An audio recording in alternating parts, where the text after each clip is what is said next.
হাসাই তো কি সুন্দর ফুল, এই সুন্দর ফুলগুলো গাছে রয়েছে দিয়ে আমাদের হাসস না একদিনও। এটা জঙ্গল ফুল কিন্তু দেখতে অনেক সুন্দর, তাই না?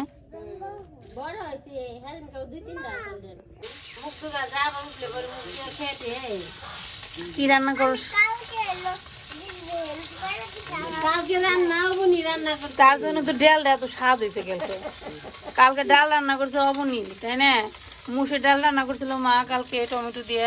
ডালের মধ্যে এত সুন্দর ঘাড়ান বেড়াইছে, জীবনে কিরকম এরকম ঘেরানো ডাল কোনোদিন খাই না। মুসুর ডাল কেমনে রান্না করছো, রেসিপিটা বলতো অবনি, কেমনে রান্না করছো? একটা স্পেশাল মশলা দিছো অবনি, কি স্পেশাল মশলাটা দিছো একটু বলো, আমাদের সাথে শেয়ার করো, আমরা একটু শিখি। একটা আদা, তারপরে পুরো একটা রসুন পুরোটাই দিছিলি, এর জন্য তো এত সুন্দর স্ট্রং রসুনের ফ্লেভার এসে।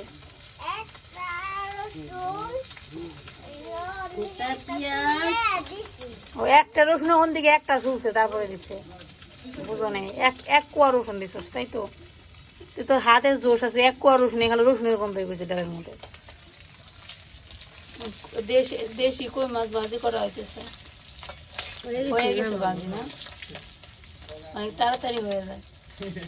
মাটি চুলে রান্না করার সুবিধা আছে, আর মাটি চুলে রান্না করা খাবারের স্বাদ অন্যরকম।